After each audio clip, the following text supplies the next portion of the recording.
Sur les bagages, les douaniers doivent avoir l'œil et surtout du flair. À défaut d'indic ou plutôt d'aviseur, ils font confiance à leurs chiens. À l'aéroport Roland-Garros, c'est avec Moka, ce labrador noir, qu'il faut faire équipe ce jour-là.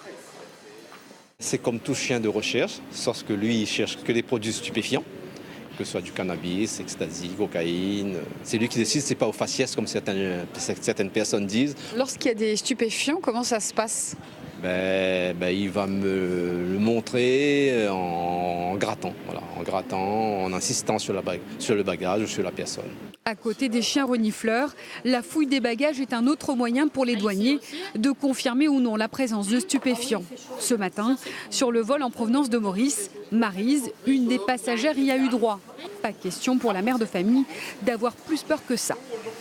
Mon pas pire parce que moi pas n'amène rien, m'amène 10 moulins, des petits vêtements pour ma famille et pour moi pas de problème. Aujourd'hui c'est dangereux. Et dans la personne ne connaît pas rien. Je t'amène n'importe quoi, je t'amène la drogue, tout ça. Ça c'est pas nous le style. De la drogue, les douaniers en ont trouvé et en trouvent souvent, mais dans d'autres valises. Depuis le début de l'année, une grande quantité a été saisie grâce à l'ouverture des bagages et à leur passage au rayon X.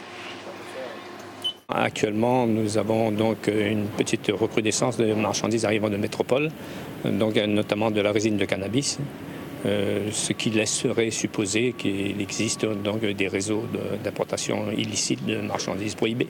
Pour autant, le travail des douaniers ne se limite pas à la recherche de stupéfiants.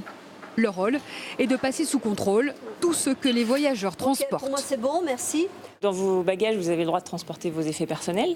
Pour ça, il y a une limite de franchise qui est de 1 000 € en valeur pour tout ce qui vient de métropole, par exemple, ou de Mayotte, et 430 € par contre quand vous venez d'un pays tiers, par exemple Maurice ou la Chine. Au-delà de ces valeurs-là, vous avez bien sûr le droit de les transporter, mais il faut les déclarer. Il y a peut-être des droits et taxes à payer. Des taxes qu'il faudra aussi payer si vous ne respectez pas les quantités de marchandises, soit une cartouche de cigarettes et 1 litre d'alcool par personne.